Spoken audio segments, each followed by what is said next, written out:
everyone, and welcome to Jack and Cat Adventures. Today we're going to be making cinnamon rolls number 2.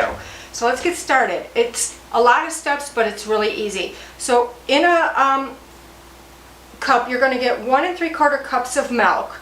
You're going to need 4 teaspoons of instant dry yeast. Now, I don't have instant, I have active. So what I did was I warmed up my milk to about baby bottle temperature. This calls for a 1/2 cup plus 1 tablespoon of sugar. I took that 1 tablespoon of sugar, I put it in with my 4 teaspoons of yeast, and I'm going to put it in my milk. Sugar helps yeast grow. Now we're going to wait till this gets nice and bubbly. Now if you have instant, you can skip this step and just go on with making your rolls. I'm going to let this sit for a couple of minutes to bloom. While your yeast is growing, let's get started. You're going to need 6 2/3 cup of all-purpose flour. Just put it in your mixing bowl. You're going to need a 1/2 cup plus 1 tablespoon of sugar. If you didn't put the 1 tablespoon in here, put it in here. You're going to need 1 teaspoon of salt, 4 teaspoons of instant dry yeast. If you aren't using the instant, it's in here. And it calls for a teaspoon of cardamom. I don't have it, and it's a very acquired taste, so if you're not sure you're gonna like it, don't put it in. I love it, I just don't have it, so I'm skipping that part. You're gonna put 2 large eggs in, and we're gonna knead this for 10 minutes. Now I want to show you how my yeast has grown. Jackie, can you bring it in and see? This is what you're looking for, a nice foamy top. This means your yeast is good and it's ready to go. So I'm gonna pour that in on top of all this stuff. Like I said, you probably can do it a lot faster if you're not growing your yeast. Some people say, like in a recipe like this, you don't have to grow it if it's not instant, but I don't take any chances, I grow it. And 2 full eggs. Beaten. I beat it just so it's easier. Now we're going to knead this for 10 minutes. And just an FYI, do not, unless you have a huge mixer, do not double this. Do 2 individual recipes, okay? Once you've kneaded the dough for 10 minutes, now we're going to add 3/4 cup of butter softened.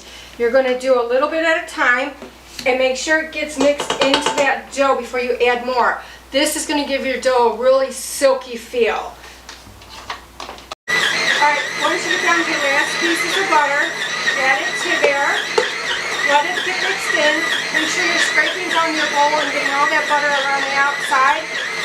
And then we're going to knead it for another 10 minutes. Alright, once you've kneaded it for another 10 minutes, we're going to add just a little bit of flour to our board. Not much. You shouldn't need it. This dough's really, really nice. Just going to turn that over onto the table. Let me get that all out.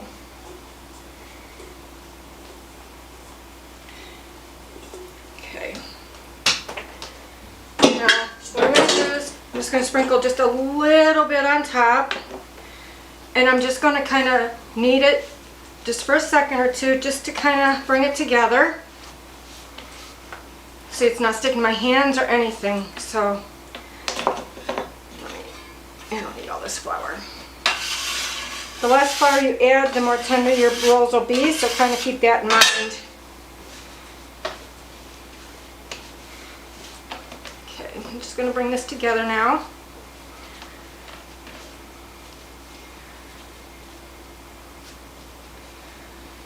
It should be nice and smooth, like this. Okay, I have a bowl here that I have oiled.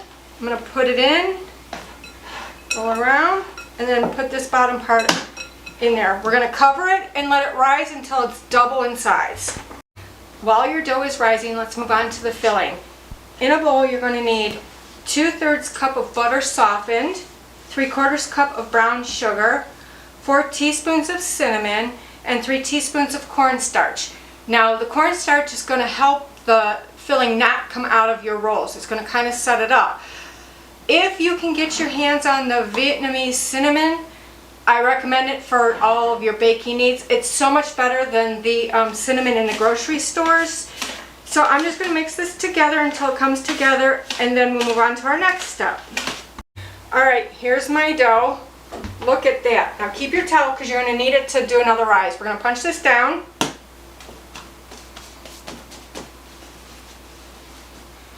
I'm going to put a little bit of flour out on my countertop. Now, I don't want to use a lot. If we need more, we'll add more. But I want these to be very light and fluffy. Look at that dough fall right out of there. This is amazing dough. Alright. So now,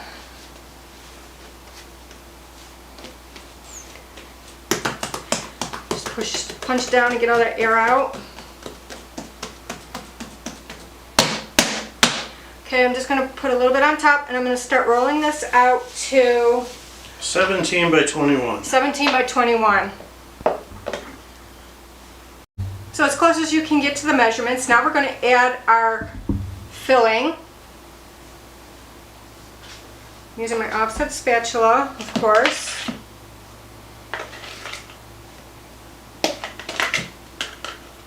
Try to hold on to your bowl. It helps. The cinnamon mixture goes on the dough, not on the bowl. A little bit left in there just in case I need to fill in somewhere.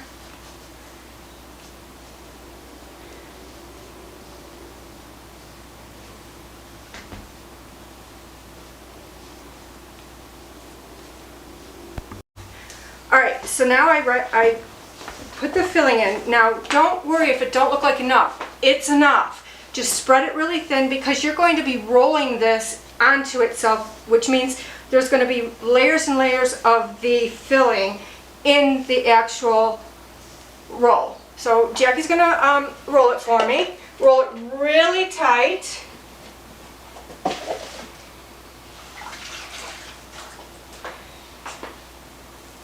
Keep my towel. Stop looking over my shoulder. I know how to roll. Do a little bit tighter. It's as tight as it goes. Okay. I'm not getting any air bubbles. How's the dough feel? Oh, silky. I barely had to use any flour to roll it out, guys, so don't over flour, okay? Oh my goodness. And kind of tuck that bottom part under. Yep, I know. This isn't my first cinnamon roll. Alright, so now we're going to cut it. It says into 9 pieces. I was thinking 12. What do you think? 9 are big. Yeah. Alright, first thing I'm going to do is cut it in half. Then in thirds. Half. Cut it in half again, cut it in half, cut it in half. Until it's all done. You're going to want to grease a 9 by 13 baking sheet. And we'll see how many we can fit in the 9 by 13. We might have to do another pan. You're going to get like 16 because I'm going to cut these in half. Okay, that's fine.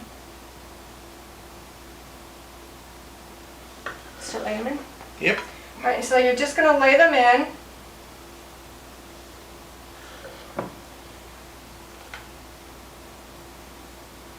Leave a little bit of space between them because they're going to rise again.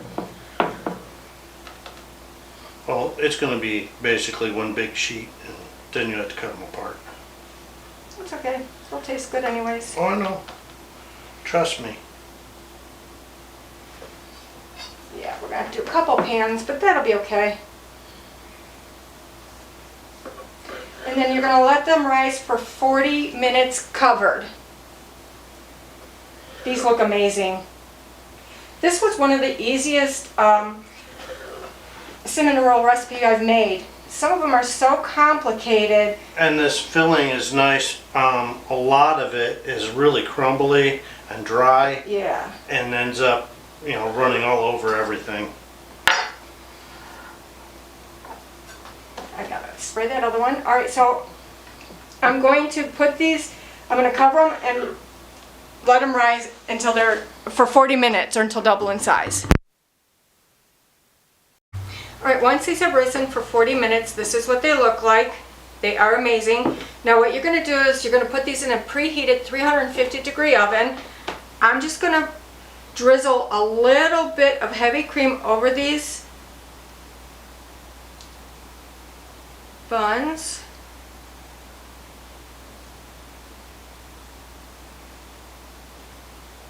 And this is going to make them really, really soft. Not too much. You missed one. Okay.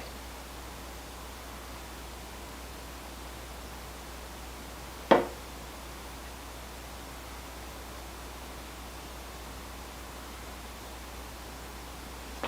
think I caught your OCD. Okay, now these are going to go in for, let me just look real quick, 25 to 30 minutes or until golden and done in the middle. Alright, so these just came out of the oven. I did them in 10-minute increments, so keep checking them, but these are nice and golden brown. You can hear they're done. These kind of came apart, but they're going to be delicious. Now we're going to let them cool to just warm, and once they're warm, we're going to add the frosting. Now let's make our icing. You're going to need 8 ounces of cream cheese softened, a 1/4 cup of butter softened, and a 1/2 cup of sugar. I added a little bit of vanilla to mine. You don't have to. So let's get this mixed until it's well combined. Alright, so now I'm just going to start frosting them. Put however much you want on. As you can see by the pan, I had to sample one, and they are amazing. They smell delicious. Jack says that the Vietnamese cinnamon is really good. Alright, this is what they look like when they're frosted. You don't need to use as much frosting as I did, but you'll get a bite of frosting with each bite of your roll. Now, my inside, the middle came up, so what I would suggest is maybe doing 2 per roll, that row, so that way when they start to expand, they don't go up, they go out, okay? But these are perfect. But Jack says they're delicious, so please like, share, comment, and subscribe, and remember, you do you.